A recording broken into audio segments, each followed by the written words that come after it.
हर हर महादेव, ओम नमः शिवाय लाइक जरूर करें। जय शिव शंकर। 22 जुलाई से सावन लगे हैं और 19 अगस्त तक चलेंगे। 5 सावन सोमवार पड़े हैं, जिसमें पहला सावन सोमवार 22 जुलाई, दूसरा सावन सोमवार 29 जुलाई, तीसरा सावन सोमवार व्रत 5 अगस्त, चौथा सावन सोमवार व्रत 12 अगस्त और अंत में 29 अगस्त को सावन का आखिरी सोमवार व्रत किया जाएगा। और इसी दिन बहन अपनी भाई की कलाइयों पर रक्षा सूत्र यानी भाई की कलाई पर राखी बांधकर भाई अपने बहन की रक्षा की कामना करेंगे। दोस्तों, ऐसे में हम जानते हैं शिवलिंग पर चढ़े चावल, पानी, बेलपत्र और धतूरे का फल का क्या करें। कुछ लोग करते हैं गलती। वो लोग शिवलिंग पर जल, चावल, पानी, बेलपत्र, धतूरा आदि तो चढ़ा देते हैं, लेकिन शिवलिंग से एक चीज लाना भूल जाते हैं और इसी कारण उन्हें फल की प्राप्ति नहीं होती।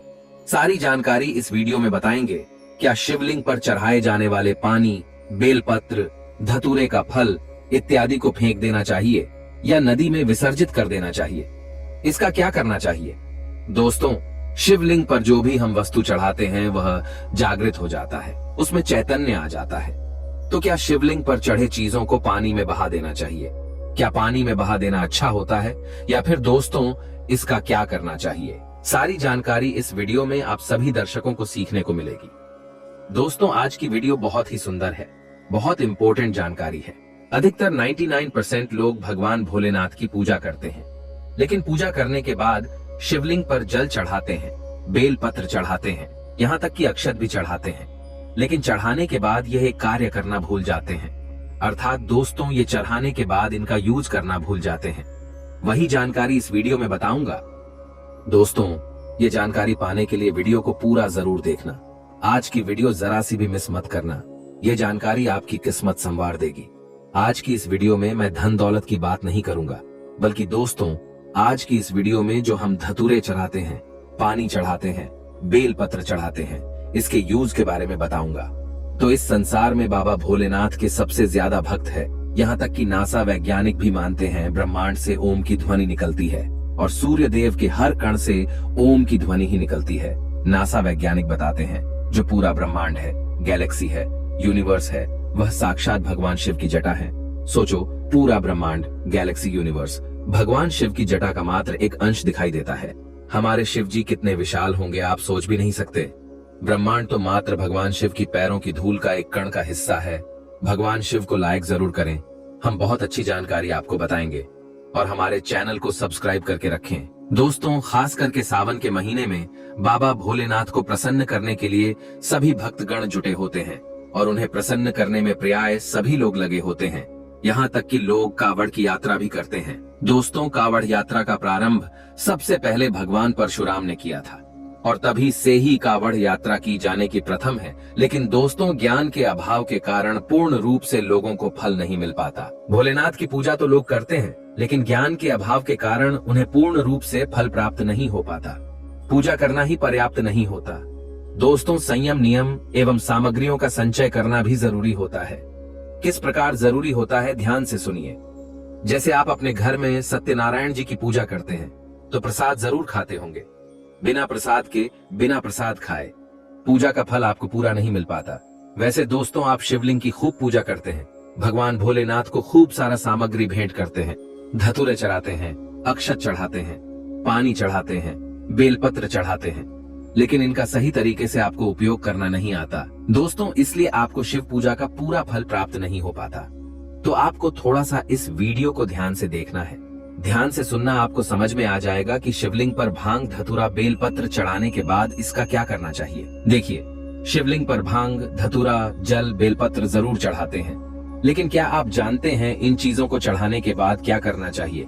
इन सभी चीजों को खाना चाहिए, पीना चाहिए या संभाल कर रखना चाहिए? आखिर क्या करना चाहिए? नहीं तो आपको बाद में पछताना पड़ता है। अभी जान लीजिए। जैसे कि हम सब बेलपत्र चढ़ाते हैं, तो दोस्तों, बेलपत्र को शिवलिंग पर चढ़ाने के बाद क्या इसे बाद में हमें विसर्जित कर देना चाहिए? दूसरे दिन क्या इस प्रकार के बेलपत्र को हम पुनः चढ़ा सकते हैं? आइए इस वीडियो में जान लेते हैं। सर्वप्रथम हम जानते हैं शिवलिंग पर बेलपत्र चढ़ाने के बाद क्या करना चाहिए। तो बेलपत्र को शिवलिंग पर चढ़ाने के बाद आप दूसरे दिन या उसी समय पूजा में पुनः उपयोग में ला सकते हैं। बेलपत्र को 6 महीने तक, 6 मास तक बासी नहीं माना जाता। जहाँ बेलपत्र उपलब्ध नहीं होती उस स्थान पर बेलपत्र के चूर्ण को शिवलिंग पर चढ़ाए जाने की प्रथा है। सावन भर जितने भी बेलपत्र शिवलिंग पर आप चढ़ाएंगे सबको इकट्ठा कर लेना है और एक पात्र में आपको संग्रह कर लेना है। फिर इसे धूप में सुखाकर के सावन के बाद आपको चूर्ण तैयार कर लेना है, एक चूर्ण बना लेना है। और ये चूर्ण जब आप बनाएंगे दोस्तों, ये भोलेनाथ जी का प्रसाद हो जाएगा। इसे नित्य थोड़ी मात्रा में घर में पकाए जाने वाले भोजन है उसमें डाल दीजिए। इस भोजन को जो भी ग्रहण करेगा साक्षात महादेव का आशीर्वाद ही बरसेगा और कभी बीमार नहीं हो पाओगे। कैंसर जैसी घातक बीमारी भी आपको छू नहीं पाएगी। खून में एक नया जोश आ जाएगा। बेलपत्र पढ़े भोजन को छोटे छोटे बच्चों को खिलाने से उनका विकास तेजी से होता है।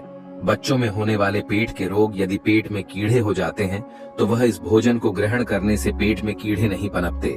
पाचन क्रिया बढ़े, अच्छे से काम करती है, स्वस्थ रहता है शरीर। बेलपत्र का चूर्ण आप जो चाय पीते हैं उस चाय में डाल दीजिए, चुटकी भर छिड़क दीजिए। जो चाय यदि आपको नुकसान करने वाली होगी तो उल्टा आपको फायदा देने लगेगी। जो आप दिनचर्या में जूस पीते हैं उस जूस में डाल दीजिए, खाए जाने वाले भोजन पदार्थों में डाल दीजिए। इससे आपके ऊपर, आपके पूरे परिवार के ऊपर भोलेनाथ की कृपा होगी। घर के जितने भी लोग हैं सबकी उन्नति होगी। मन मस्तिष्क एकाग्र हो जाएगा, रोग एवं व्याधि जड़ से समाप्त हो जाएगी। दोस्तों, अधिकतर लोग बेलपत्र को नदी में बहा देते हैं, विसर्जित कर देते हैं। ये भगवान भोलेनाथ जी के प्रसाद होते हैं, कदापि इसे विसर्जित मत करें। शिव की कृपा के लिए इसके बाद आइए अगला जानते हैं। दोस्तों, और भी ज्ञान भरी जानकारी बताने से पहले सभी लोगों से निवेदन करना चाहूंगा, कमेंट बॉक्स में अभी तक जय भोलेनाथ नहीं लिखे हैं तो दोस्तों सच्चे दिल से कमेंट बॉक्स में जय भोलेनाथ जरूर लिखें। दोस्तों, अब जानते हैं जल के बारे में। तो जल को स्वयं भगवान भोलेनाथ जी का ही स्वरूप माना जाता है। तो भोलेनाथ पर अभिषेक किए जाने वाले जो जल होते हैं, इसे किसी पात्र में प्रतिदिन जब आप भगवान भोलेनाथ जी की शिवलिंग को अभिषेक करें तो इस जल को किसी पात्र में इकट्ठा करके रखना शुरू कर दे। दोस्तों, इस जल का छिड़काव नित्य पूरे सावन महीने भर आप अपने घर में करें और जल की कुछ मात्रा किसी बोतल में इकट्ठे करके रखना शुरू कर दें। इसका प्रयोग सुनिए तो जब किसी को भूत प्रेत ग्रसित करता है, भूत प्रेत बाधा पकड़ लेता है, शनि राहु ये जो निच ग्रह कहे गए हैं किसी को परेशान करना शुरू कर दे तो इसके थोड़े से जल किसी को पिला दें तो भूत प्रेत, जिन, जिन्नात ये सारे नकारात्मक शक्ति कहे गए हैं ये सब भाग जाते हैं, तत्काल छोड़कर भाग जाते हैं। दोस्तों, नित्य शिवलिंग पर चढ़ाए गए पानी को बोतल में भर करके रख लीजिए और नित्य पीजिए तो आपके शरीर में अलौकिक ऊर्जा आएगा, आपके शरीर में आकर्षण बढ़ेंगे, आपके शरीर में शक्ति आना शुरू हो जाएंगे। और रही बात घर में अगर इस पानी का छिड़काव करेंगे, शिवलिंग पर चढ़े गए पानी का छिड़काव करेंगे तो आपके घर में धन का भंडार भर जाएगा। ये होता है शिव पूजा में चढ़ाए गए जल का महत्व और आपके घर के वास्तु दोष भी जड़ से समाप्त हो जाएंगे। भगवान शिव की कृपा से आंखों की बढ़ती है रोशनी। अगर लगातार आंख में कीचड़ आ रही है, धुंधलापन सा दिखाई देता है, आंखों में दर्द होता है, जलन होती है, सूजन आ जाती है, आंख भारी भारी लगती है, नींद नहीं आती है और कभी कभी पढ़ाई करते समय आंखें भारी हो जाती हैं और अचानक से नींद सी आने लगती है, पढ़ाई में दिक्कत होती है, रात में अचानक आंखें खुल जाती हैं, तो ऐसे समय में शिवलिंग पर चढ़े जल से चेहरा धोने से, आंखें धोने से, आंखों पर जल छिड़कने से, जल लगाने से, जल से आंखों की धुलाई करने से आंखों के सभी वह रोग नष्ट हो जाते हैं जिसकी आप कल्पना भी नहीं कर सकते। आंखों के समस्त रोग नष्ट हो जाते हैं और आंख एक अच्छा जीवन आपको देती है। आंखों की रोशनी बढ़ती है, आंखें स्वस्थ हो जाती हैं। रोशनी ऐसे बढ़ जाती है जैसे मानो उड़ता हुआ बाज, उड़ता हुआ गिद्ध, उड़ता हुआ कबूतर। आंखों की रोशनी तेज तर्रार हो जाती है। इसीलिए आंखों को मजबूती देने के लिए शिवलिंग पर जो जल होता है उसे घर ले आएं और नित्य इससे आंखें धोया करें। आंखों की सभी पीड़ाएं दूर हो जाएंगी। दोस्तों, हम भी शिवलिंग के जल से आंखों को धोते हैं और मेरी आंखें भी काफी कमजोर थीं। अब मुझे बहुत फायदा हुआ है, मेरी आंखों की रोशनी भी बढ़ गई है, आंखों में कीचड़ भी नहीं आती है और आंखों में जो सूजन थी वह भी दूर हो गई। हमेशा के लिए मुझे बहुत फायदा मिला है।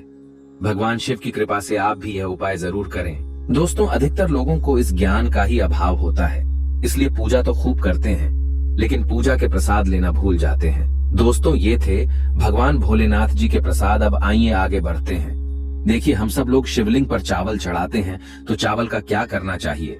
तो शिवलिंग के ऊपर चढ़ा चावल साक्षात अन्नपूर्णा भंडार होता है। यह कोई साधारण चावल नहीं होता। अगर भूखे व्यक्ति को प्रभु भोलेनाथ का ध्यान करते हुए शिवलिंग पर चढ़ा चावल अर्थात एक अक्षत को अगर खिला दे तो सारी भूख शांत हो जाएगी, उनकी भूख तृप्त हो जाएगी। तो आपको करना क्या है?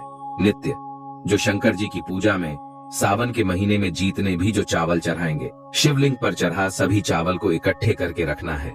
और सावन के बाद नित्य घर के चावल जो आप घर में चावल खाएंगे, दोस्तों इस प्रकार के पकाए जाने वाले चावल में शिवलिंग पर चढ़े हुए कुछ अक्षत के दाने आपको घर में पकाए जाने वाले चावल में डालना है। तो इस प्रकार अगर चावल को खाएंगे तो आपके घर परिवार के सभी लोगों के तन, मन, धन सब तृप्त हो जाएंगे। रोग आपसे कई किलोमीटर तक दूर रहेगा। उदाहरण समझाना चाहूंगा, धर्म शास्त्रों में लिखा है, हमारे हिंदू पुराणों में, वेदों में लिखा है, जैसे खाए अन्न वैसा रहे मन। तो भैया साफ साफ शब्दों में कहे तो शिव के समय बैठने से, शिव मंदिर में बैठने से, धार्मिक यात्रा करने से अच्छे गुण ही प्राप्त होते हैं। भगवान शिव का प्रसाद खाने से और अपने खाने में डालकर खाने से शिव कृपा ही प्राप्त होगी, अच्छे गुण ही मिलेंगे और आपका मन शांत रहेगा, एकाग्र रहेंगे। और एक खास बात, शिवलिंग पर चढ़े चावल को अगर घर में पकाए जाने वाले चावल में डाल करके खाते हैं तो कभी भी आपके घर परिवार के लोगों को उधर रोग की बीमारी नहीं होगी। दोस्तों आज के जनरेशन में उधर रोग की बीमारी होना कॉमन हो गया है। अब जानते हैं धतूरे के बारे में कि हम सब लोग शिवलिंग पर धतूरे तो खूब चढ़ाते हैं, धतूरे के फल चढ़ाते हैं। तो धतूरे के फल का क्या करना चाहिए? तो धतूरा के फल शिवलिंग पर चढ़ाने से आपको अनेकों लाभ प्राप्त होते हैं। धतूरा और बेलपत्र चढ़ाए बगैर भगवान शिव की पूजा अधूरी ही मानी जाती है। खासकर सावन में 4 चांद लग जाते हैं जब कोई धतूरा और बेलपत्र शिव जी पर चढ़ते हैं। दोस्तों शिवलिंग पर चढ़े धतूरे के फल को इकट्ठे करके आपको रखना है और इसका प्रयोग इस प्रकार से करना है। देखिए, घर के द्वार पर 5 फीट के नीचे धतूरे के फल को गाड़ने से 5 फल धतूरे के लेना है और 5 फीट के नीचे इसे गाड़ना है। भूत प्रेत, नकारात्मक शक्ति, अला बला आपके घर में कदापि नहीं आ पाएंगे। आपका घर हमेशा सुरक्षा कवच में घिरे रहेंगे। दोस्तों जिस घर पर शिवलिंग पर चढ़े धतूरे का फल होता है उस घर पर शनि, राहु, केतु का कभी भी कुप्रभाव नहीं होता। उस घर के हमेशा अध्यात्म उन्नति होती है। दोस्तों अधिकतर लोगों की उन्नति घर में वास्तु दोष लगने के कारण नहीं हो पाती, लेकिन लोगों को इसके बारे में पता नहीं होता। तो घर पर शिवलिंग पर चढ़े धतूरे के फल को आप अपने घर के किसी भी हिस्से में गाड़ कीजिए तो आपके घर से वास्तु दोष मिट जाएंगे। वास्तु पुरुष भगवान शिव का ही अंश है, भगवान शिव के पसीने से उत्पन्न हुआ है। तो ये थे शिवलिंग पर चढ़ाए जाने वाले बेलपत्र, जल, अक्षत एवं धतूरे की जानकारी। ऐसे में हम जानते हैं सावन के इस पवित्र महीने में कौन सी गलती नहीं करनी चाहिए जिससे कि शिव नाराज ना हो। और सावन व्रत में ये फल तो कभी मत खाना नहीं, तो भगवान भोले बाबा आपसे क्रोधित हो सकते हैं, आपका व्रत टूट सकता है। आइए जानते हैं कुछ ऐसी सावधानियां जिसे भूलकर भी नहीं करना चाहिए। दोस्तों नंबर 1, शास्त्रों में कहा गया है कि व्रतधारी को उधार मांगकर फल आदि नहीं खाने चाहिए, इससे पाप लगता है और व्रत अधूरा रह जाता है। सोमवार का व्रत हो या कोई भी व्रत क्यों ना हो, पड़ोसियों से मांग कर भी व्रत आदि में फल वगैरह नहीं खाने चाहिए। व्रत में उधार मांग कर खाने से व्यक्ति का व्रत झूठा हो जाता है। ईश्वर की शरण में आने पर व्यक्ति को झूठ नहीं बोलना चाहिए, कर्ज नहीं लेना चाहिए, चुगली आदि नहीं करनी चाहिए, उधार मांग कर भी नहीं खाना चाहिए। अगर आपको कोई अपनी मर्जी से खाने के लिए व्रत में कुछ देता है तो उसे आप खा सकते हैं, लेकिन व्रत में कम से कम उधार मांग कर फल आदि नहीं खाना चाहिए। इससे पाप लगता है और व्यक्ति की पवित्रता भंग हो जाती है। दोस्तों नंबर 2, सोमवार का व्रत हो या सावन का व्रत आपको नाशपाती नहीं खाना चाहिए। दरअसल इस फल का नाम नाश यानी नाश करने वाला होता है, इसलिए इस फल को व्रत में नहीं खाना चाहिए। व्रत आदि को छोड़कर किसी और दिन आप कभी भी खा सकते हैं, लेकिन अगर जिस दिन आपका व्रत हो उस दिन नाशपाती का सेवन नहीं करना चाहिए। भगवान को भी नाशपाती नहीं चढ़ाना चाहिए। दोस्तों नंबर 3, कुत्तू या सिंगाड़े का आटा खाने से भी आपका व्रत टूट सकता है। आपको बता दें लंबे समय से रखा हुआ आटा आपका व्रत भंग कर सकता है। दरअसल पुराने आटे में घून आदि कीड़े वगैरह पड़ जाते हैं जो ठीक तरह से दिखाई भी नहीं देते। ऐसा आटा खाने पर दरअसल आप मांस का सेवन करते हैं और व्रत में कीड़े खाना घोर पाप के बराबर माना गया है और आपका व्रत भी भंग हो जाता है। व्रत में ताजा आटा खाना चाहिए। लंबे समय से रखे हुए आटे में कीड़े पड़ जाते हैं, ऐसा कभी न करें। व्रत हमेशा शुद्धता में ही रखना चाहिए। सावन का महीना बड़ा ही पवित्र महीना माना गया है, इसीलिए ये 5 चीजें भगवान शंकर के पास कभी न रखे। तो चलिए जानते हैं। दोस्तों, नंबर 1, जहां रखा हो शिवलिंग या महादेव की कोई भी प्रतिमा तो वहां पर भूल कर भी चप्पल जूते लेकर नहीं जाना चाहिए। जरा सोचिए, जब आपके कमरे में कोई चप्पल लेकर प्रवेश करता है तो आपको कितना क्रोध आता है। इसी कारण महादेव भी आपसे नाराज हो जाते हैं और आपको मिलने वाला फल नष्ट हो जाता है। ऐसे में मंदिर में नंगे पांव ही प्रवेश करना चाहिए, क्योंकि चमड़े की चप्पल हमेशा अशुद्ध रहती है। इससे देव शक्ति नाराज होती है। दोस्तों, नंबर 2, अक्सर महिलाओं को मासिक धर्म आ जाता है और वो बिना किसी को बताए पूजा पाठ कर लेती है, जो कि शास्त्रों में वर्जित माना गया है। इस समय महिलाओं को जानकर भी अनजान नहीं बनना चाहिए। अगर आपको मासिक पीड़ा है तो घर के बने मंदिर में या बाहर बने मंदिर में कभी प्रवेश नहीं करना चाहिए। इससे देव शक्तियां नाराज होकर आपसे क्रोधित हो सकती है। ऐसे समय में शिवलिंग को छूना घोर पाप के बराबर माना गया है। जरा सोचिए, ऐसी अवस्था में जब महिला को बुरा लगता है तो ईश्वर को कितना बुरा लगेगा। इसीलिए महिलाओं को ऐसी अवस्था में मंदिर यात्रा, घर में पूजा पाठ, भगवान की प्रतिमा को छूना या तुलसी में पानी भी नहीं डालना चाहिए। तुलसी का पौधा भी सूख जाता है। जब देव शक्तियां नाराज होती है तो लाजमी है कि घर में कंगाली और गरीबी, लड़ाई झगड़े होने लगते हैं। ऐसा कभी मत करना। दोस्तों, नंबर 3, शास्त्रों में बताया गया है कि जहां होता है शिवलिंग तो वहां पर सभी शक्तियां सक्रिय रहती हैं। अगर घर में होता है शिवलिंग तो वह व्यक्ति महादेव की कृपा सदैव पा लेता है। वास्तु शास्त्र के अनुसार शिवलिंग से हर वक्त ऊर्जा का संचार होता रहता है। इसीलिए शिवलिंग पर जलधारा हमेशा होनी चाहिए, जो ऊर्जा को शांत रखता है। कुछ लोग अपने घर में शिवलिंग तो रख लेते हैं, लेकिन वो 1 हफ्ते के बाद जल चढ़ाते हैं, जो कि बिल्कुल भी अच्छा नहीं माना जाता। अगर आप जल नहीं चढ़ा सकते तो आप अपने घर में शिवलिंग स्थापित कभी न करें, जो कि गरुड़ पुराण में बताया गया है। इससे उल्टा घर में विनाश होता है। दोस्तों, नंबर 4, शास्त्रों में बताया गया है कि तुलसी और महादेव का बैर माना गया है। इसी कारण तुलसी में शिवलिंग और गणेश की प्रतिमा को नहीं रखा जाता। कई लोग जाने अनजाने में शिवलिंग को तुलसी में रख देते हैं और घर में परेशानियां आना शुरू हो जाती हैं। इससे महाशक्तियां क्रोधित हो जाती है। शिवलिंग पर तुलसी भी नहीं चढ़ाना चाहिए। तुलसी में और शिवलिंग में कुछ दूरी होनी चाहिए। दोस्तों, नंबर 5, घर का मंदिर या बाहर का मंदिर। किसी भी मंदिर में ऐसे व्यक्ति को प्रवेश नहीं करना चाहिए जिसने स्त्री प्रसंग अर्थात संभोग किया हो या उसने मांस खाया हो। अगर आप शारीरिक रूप से गंदे हैं तो मंदिर के आस पास भी नहीं जाना चाहिए। घर के बने मंदिर में कोई कपड़ा आदि डाल देना चाहिए। जरा आप ही सोचिए, क्या आप मांस खाकर या स्त्री के साथ शारीरिक संबंध बनाकर भगवान के पास जाएंगे और क्या वो आपसे प्रसन्न होंगे? बिल्कुल भी नहीं। वो आपसे क्रोधित हो सकते हैं और आपसे नाराज हो जाएंगे। शास्त्रों में इसे घोर पाप माना गया है। इससे व्यक्ति नरक में जाता है। ऐसा दुष्ट स्वभाव मनुष्य की बर्बादी का कारण माना गया है। ऐसा न करें। ईश्वर के सामने हमेशा नहा धोकर मन पवित्र लेकर ही जाना चाहिए। इससे सभी शक्तियां आपसे प्रसन्न रहती हैं। दोस्तों, सावन के महीने में महादेव को ऐसे बेल पत्र कभी मत चढ़ाना, बहुत ही अशुभ माना जाता है। दोस्तों, पौराणिक मान्यताओं के अनुसार बेल पत्र चढ़ाने से शिव जी का मस्तक शीतल रहता है। बेल पत्र से भगवान शिव की पूजा करने से दरिद्रता दूर होती है और व्यक्ति सौभाग्यशाली बनता है। इससे हनुमान जी भी प्रसन्न होते हैं, क्योंकि वे शिव के ही अवतार हैं और इस बात को शायद ही कोई जानता हो। दोस्तों, पहले आप ये जानें कि बेल पत्र का उपयोग और इसके लाभ कैसे मिलते हैं। दोस्तों, नंबर 1, तीनों लोकों में जितने तीर्थ स्थल प्रसिद्ध हैं, वे सभी तीर्थ स्थल बेल पत्र के मूल भाग में स्थित माने जाते हैं। इस बात को शायद ही कोई जानता हो। दोस्तों, नंबर 2, यदि बेल का वृक्ष घर के बीचों बीच या पूर्व दिशा में लगा हो तो घर में धन धान्य की कोई भी कमी नहीं रहती और परिजन खुशहाल रहते हैं। दोस्तों, नंबर 3, जो व्यक्ति बेल के वृक्ष के मूल भाग की गंध, पुष्प आदि से पूजा अर्चना करता है, उसे मृत्यु के पश्चात शिवलोक की प्राप्ति होती है। दोस्तों, अब जानते हैं बेल पत्र से जुड़ी कुछ खास बातें। चतुर्थी, अष्टमी, नवमी, चतुर्दशी और अमावस्या तिथियों को संक्रांति के समय और सोमवार को बेल पत्र नहीं तोड़ना चाहिए।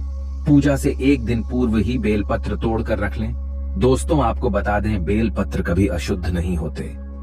यदि आपको पूजा के लिए नया बेल पत्र नहीं मिल रहे हैं तो आप किसी दूसरे के चढ़ाए हुए बेल पत्र को स्वच्छ जल से धोकर भगवान शिव को अर्पित कर सकते हैं।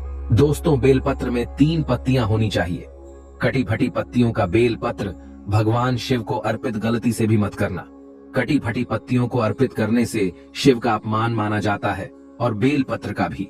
इसलिए बेल पत्र की पत्तियां एकदम साफ होनी चाहिए। दोस्तों, सावन के इस पवित्र महीने में अगर जिस व्यक्ति को 5 संकेत मिल जाए तो इससे ये पता चलता है कि महादेव आपकी भक्ति से बहुत प्रसन्न है और आपको धनी होने से कोई भी नहीं रोक सकता। तो चलिए जानते हैं। दोस्तों, नंबर 1, बैल का दरवाजे पर आना। नंदी महाराज भगवान भोलेनाथ के वाहन है। नंदी को भगवान शिव का द्वारपाल भी कहा गया है। नंदी महाराज को बुद्धि और ज्ञान का प्रतीक माना गया है। शिव के मंदिर के बाहर हमेशा नंदी महाराज विराजित रहते हैं। लेकिन अगर सावन के इस पवित्र महीने में अचानक से नंदी महाराज आपके दरवाजे पर आ जाए और घर की चौखट को सींग मारने लगे, तब आपको समझ लेना चाहिए कि भगवान शिव आपके घर में आने वाले हैं, जो कि ये एक उनके आने का संकेत है। भगवान शिव आपकी भक्ति से बहुत प्रसन्न है और आपके घर में खुशियां आने वाली है। आपको धनी होने से कोई नहीं रोक सकता, लेकिन याद रहे नंदी महाराज को तिलक लगाकर मीठा भोग जरूर खिलाएं। दोस्तों, नंबर 2, सावन के पवित्र महीने में अचानक से आपके सपनों में अगर शिवलिंग दिखाई दे जाए, अर्थात भगवान शिव दिखाई दे जाए, तो इसे आपको ये समझना चाहिए कि अब आपके जीवन से परेशानियों का अंत जल्दी हो जाएगा। भगवान शिव आपकी सच्ची आराधना भक्ति से बहुत खुश है और वो आपके घर में आने वाले हैं। ऐसे में याद रहे, शिव की भक्ति में कोई भी कमी नहीं आनी चाहिए। घर को गंदा मत रखना, क्योंकि आपके घर में भगवान शिव आने वाले हैं। दोस्तों, नंबर 3, शास्त्रों के अनुसार माना गया है कि नीलकंठ भगवान शिव का प्रतीक है। अगर आपके घर में सावन के महीने में नीलकंठ छत पर आकर बैठ जाए तो उसे भूल कर भी मत भगाना, क्योंकि ये भगवान शिव का प्रतीक माना गया है। ऐसे में आपको खुश होना चाहिए, क्योंकि भगवान शिव आपकी भक्ति से बहुत खुश है। शास्त्रों में बताया गया है कि नीलकंठ अगर मनुष्य के घर पर आकर बैठ जाए तो साक्षात घर में महाशिव के आने के संकेत माने गए हैं। अब आपके बुरे दिन जाने वाले हैं। कहते हैं श्री राम ने इस पक्षी के दर्शन करने के बाद ही रावण पर विजय प्राप्त की थी। दोस्तों, नंबर 4, सावन के पवित्र महीने में अचानक से घर में काला सांप निकल आए तो बहुत ही शुभ माना गया है। इसे बिल्कुल भी न मारे, ये भगवान शिव के आने का संकेत है। जिनकी भक्ति से महादेव प्रसन्न होते हैं, तब महादेव किसी खास अवसर पर ही अपने दर्शन देते हैं। सावन का महीना बहुत ही पवित्र महीना माना गया है। यही वो महीना है जिसमें भगवान शिव धरती पर आते हैं और उसी घर में अपना वास बना लेते हैं जो सच्चा भक्त होता हो। सपनों में किसी मंदिर में नाग नागिन का जोड़ा देखना बहुत ही शुभ माना गया है। ये घर में शिव के आने के संकेत हैं। अब आपको खुश होने की जरूरत है। दोस्तों, नंबर 5, सावन के शुभ अवसर पर सोमवार के दिन डमरू की आवाज, घंटियों की आवाज सुनाई दे जाए तो ये अत्यंत शुभ माना गया है। इसका अर्थ ये है कि भगवान भोलेनाथ आपसे प्रसन्न है और जल्दी आपके घर और जीवन में प्रवेश करने वाले हैं, जिससे आपका आर्थिक संकट दूर होकर जीवन में सुख समृद्धि आने वाली है। महादेव आपसे बहुत खुश है। दोस्तों, अब जानते हैं सावन के पवित्र समय में मंदिर में घंटी क्यों बजाई जाती है, घंटा क्यों बजाया जाता है, ताली क्यों बजाई जाती है। मंदिर के अंदर कारण क्या है? शंकर के मंदिर में घंटी क्यों बजाई जाती है? शंकर के मंदिर में घंटी को क्यों बजाया जाता है? ताली को बजाना क्यों ना करा जाता है? शिव मंदिर में किस लिए करा जाता है? तो ये पुराण है कि मंदिर के अंदर या घर के अंदर आप गरुड़ घंटी जब जाते हो, घंटी का नाद जब करते हो, तो शिव महापुराण की कथा और लिंग पुराण की कथा, विष्णु पुराण की कथा कहती है। मात्र घंटी का नाद कर देने से जितने भूमि पर तीर्थ है, जितने साधक साधना कर रहे होते हैं, जितने तप कर रहे होते हैं, जितनी पवित्र नारी स्त्री का पालन कर रही होती है, जितने दान हो रहे होते हैं, कुछ समय पर जिस समय तुमने घंटी बजाई है, उस पल वो सारे पुण्य घंटी का नाद करते से तुम्हारे खाते में आ जाते हैं। शंकर जी के मंदिर में जाकर ताली का नाद किया जाता है। ताली शिव मंदिर में क्यों बजाई जाती है? मंदिर में जितने भी बैठे होंगे, जो भजन कर रहे होंगे, जो साधना कर रहे हैं, अभिषेक कर रहा है, पूजन कर रहा है, 3 बार ताली बजाने से उनका सारा का सारा पुण्य हमारे खाते में आ जाता है, खींचा चला आता है। हमारा भाग्य प्रबल हो जाता है, 1 सेकंड में हमारे खाते में आ जाता है और हमें लगता है हम शंकर को रिझा रहे हैं। शंकर को रिझाएं शिव जरूर देते हैं। घर में गरुड़ घंटी का नाद करना। दोस्तों, इसलिए बच्चों को खेलने के लिए घंटी नहीं दी जाती। गरुड़ घंटी कोई खेलने को नहीं देता। दूसरा सामान दे देंगे पर गरुड़ घंटी नहीं देंगे। क्यों नहीं देते? क्योंकि गरुड़ घंटी का जब नाद किया जाता है तो सबका पुण्य हमारे खाते में जाता है। कोई साधारण है घंटी बजाना? पूजन के समय, स्मरण के समय पर भजन आदि करना चाहिए, इसलिए घंटी भी हर कभी नहीं बजाई जाती। और आपसे भी निवेदन है, मंदिर में भी जाओ तो घंटी का नाद करो तो बड़े प्रेम से करो, ऐसे नहीं बजाओ। बजाए जाओ, बजाए जाओ। कई मंदिरों में मंदिर का पट बंद हो जाता है तो भी लोग घंटी बजा देते हैं। दोष लगता है। भगवान अगर मंदिर में सो रहे हैं तो उस समय घंटी बजाना घोर पाप माना जाता है। जिस जगह पर ब्राह्मण विद्वान है, साधक हैं, संत हैं, साधु हैं, मंदिर अगर बंद होता है तो उसके साथ में घंटी के नीचे के भाग को रस्सी से ऊपर बंद दिया जाता है जिससे बजे ना। कहते हैं अगर विश्राम कर रहे हैं, सो रहे हैं, निंद्रावश्य है या पट बंद है, कुछ समय पट बंद का समय है और घंटी का अगर नाद हो जाए तो कहते हैं 11 ब्राह्मण के भूखे रहने का दोष लग जाता है जीवों को। मात्र घंटी बजा देने पर अगर भगवान विश्राम में है, पटबंद दरवाजा बंद और लिखा हुआ है समय मंदिर खुलने का समय 11 बजे से 3 बजे तक मंदिर बंद होने का समय, और तुमने यदि समय देख लिया फिर भी तुमने तो देख लिया और तुम उस समय कह रहे हो मैं दूर से आया हूं, घंटी तो बजाऊंगा, तो ऐसा करने से कई लोगों के भूखे रहने का दोष आपको लग जाता है। घंटी बजाने का सबसे शुभ समय माना जाता है सुबह 4 बजे से लेकर सुबह 11 बजे तक अत्यंत दुर्लभ और मंगलकारी माना जाता है। इस समय घंटी बजाना और रात के समय शाम 6 बजे से लेकर रात 11 बजे से पहले तक पूजा पाठ तथा घंटी बजा लेनी चाहिए, क्योंकि 12 से पहले तथा 12 के बाद मंदिर के पट बंद कर दिए जाते हैं। इस समय देवी देवता विश्राम करते हैं, निद्रा में चले जाते हैं। इस समय उन्हें जगाना मतलब घोर पाप का भागीदार बनने के बराबर है। आप अपने पुण्य नष्ट कर सकते हैं। दोस्तों, एक आखिरी ऐसा उपाय है जिसको अगर आपने सावन के पवित्र महीने में कर लिया तो दुनिया की कोई भी ताकत, कोई भी शक्ति आपको करोड़पति होने से रोक नहीं पाएगी। बस कर लेना। ये उपाय सावन बार बार नहीं आता है, उपाय जरूर करना। इस समय भगवान शिव सक्रिय अवस्था में होते हैं, जो मांगो अवश्य होती है हर कामना। दोस्तों, आज हम आपको बताएंगे मात्र कुछ ही समय में आपके जीवन से कर्ज हमेशा के लिए उतर जाएगा। अगर ना उतरे तो आप हमारे चैनल स्माइल फैमिलीज को अनसब्सक्राइब कर देना। हम आपको कागज, पेन, कॉपी आदि पर लिख कर दे सकते हैं कि मात्र कुछ ही समय में इस उपाय से आपका कर्ज तुरंत उतर जाएगा।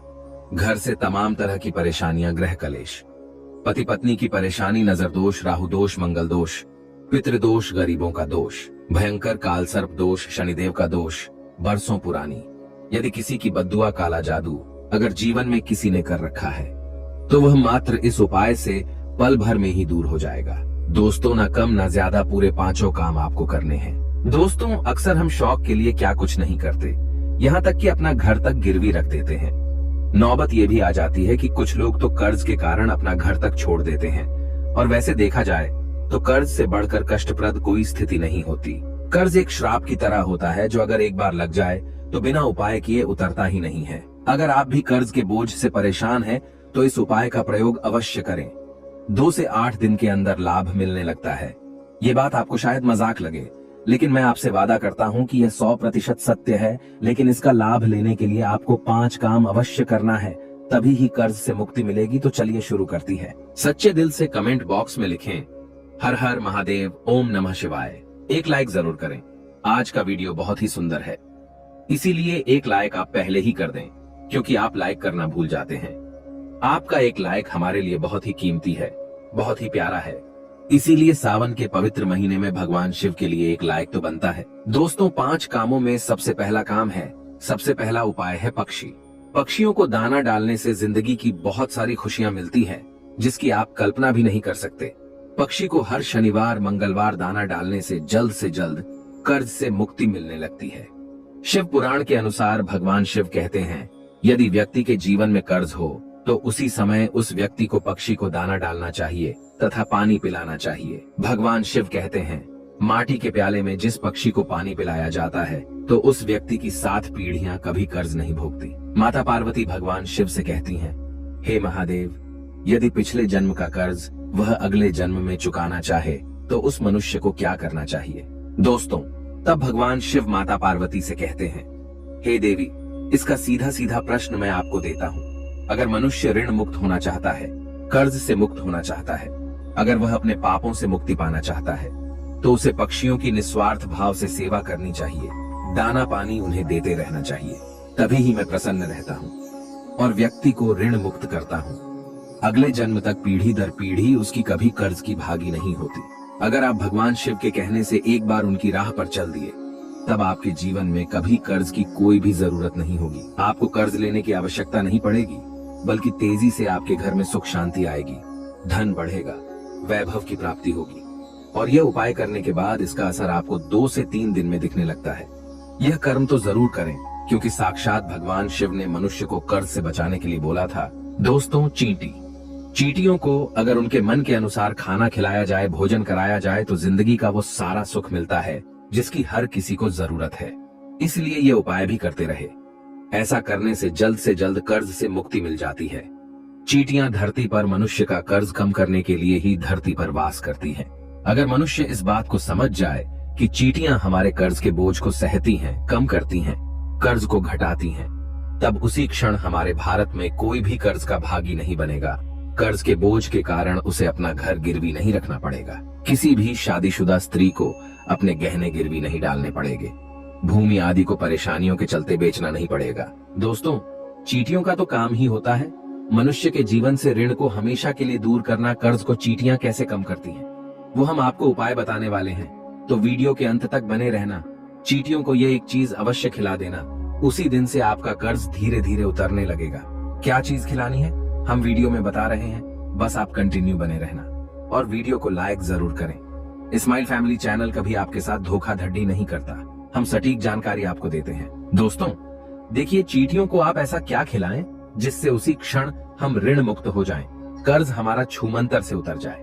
क्योंकि हमने शुरू में ही बताया था, शास्त्रों में लिखा है कि चींटियां मनुष्य का कर्ज कम करती हैं, कर्ज को घटा देती है, समाप्त कर देती हैं।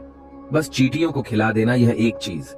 शास्त्रों के अनुसार माना जाता है कि जब यमराज के दूत मृतक के शरीर से उसकी आत्मा यमराज जी के पास लेकर के जब पहुंचते हैं, तब उसे कुछ याद नहीं रहता। तब उसके कर्म ही चींटी उसके कान तक पहुंचकर याद दिलाती है और तब वह यमराज जी के सामने बोल पाता है। चींटियों को गुरुवार, शनिवार, मंगलवार और बुधवार के दिन यदि बेसन के लड्डू, सुनते रहिए, यदि सावन के महीने में बेसन के लड्डू खिलाए जाएं, तो चींटियां प्रसन्न हो जाती हैं और मनुष्य को आशीर्वाद देती हैं। चींटियों को ग्रहों की रानी कहा जाता है। नवग्रह का चींटियों में साक्षात वास होता है। वेद पुराण के अनुसार साक्षात चींटियां माता लक्ष्मी को आपके घर तक ला देती है। घर में माता लक्ष्मी को लाने का सबसे बड़ा हाथ चींटियों का ही होता है, क्योंकि चींटियां प्रसन्न तो माता लक्ष्मी भी प्रसन्न। बेटियों को चीनी खिलौने से ग्रह शांत होते हैं। ग्रह यदि एक बार शांत हो जाए तो मनुष्य खुद ब खुद राजा बन जाता है। करोड़पति महाधनी घर में तेजी से धन चुंबक की तरह खींचा चला आता है। ये दूसरा उपाय है और आपको चींटियों को चीनी या बेसन के लड्डू जरूर खिलते हैं, चूकना मत, भूलना मत। आप चाहें तो मीठे बिस्किट भी चींटियों को आवश्यक पूर्वक खिला सकते हैं। बिस्किट हम भी चींटियों को इस दिन जरूर खिलाते हैं। दोस्तों नंबर 3, बंदर। सावन के पवित्र महीने में बंदरों को अगर हर मंगलवार मीठा और चना डाला जाए तो जिंदगी की वो हर मुश्किलें हल हो जाती हैं जिसकी हर व्यक्ति को जरूरत है। बंदरों को खाना खिलाने से बजरंग बली बहुत ही प्रसन्न हो जाते हैं और आपके सारे कष्ट हर लेते हैं। एक बंदर को मंगलवार के दिन भोजन कराने से 10 हनुमान चालीसा का फल प्राप्त होता है। 10 बंदरों को चना आदि केला खिलाने से 1000 बार हनुमान चालीसा पढ़ने का पुण्य प्राप्त होता है। दोस्तों सावन में काल भैरव की सवारी कुत्ते, अगर कुत्तों को मीठे बिस्कुट खिलाए जाए तो कर्ज से मुक्ति तो मिलती ही है, साथ ही साथ घर में लड़ाई, झगड़े आदि और नकारात्मक ऊर्जा भी नष्ट हो जाती है। इसीलिए ये उपाय भी करते रहें। भगवान शिव को पशुपतिनाथ यूं ही नहीं कहा जाता, इसीलिए काल भैरव की सवारी कुत्ते को भोजन अवश्य कराएं सावन में। दोस्तों अब बात करते हैं नंबर 5, गाय। दोस्तों शायद आप जानते नहीं, गाय में सारे देवी देवताओं का वास होता है और इन्हें इसी कारण गाय माता के नाम से भी जाना जाता है। अगर हम गाय को पहली रोटी खिलाएं तो इसका असर आपको उसी दिन से ही दिखने लगता है और धीरे धीरे हमारे सारे समस्याएं खत्म हो जाती हैं। अगर आपको किसी बात का भय लगता है या फिर कोई चिंता सता रही है तो ऐसे समय में सावन में आपको अपने सर के ऊपर से 7 बार 5 बेसन के लड्डू अपने सर के ऊपर से उतार कर किसी काले गाय को खिला दे।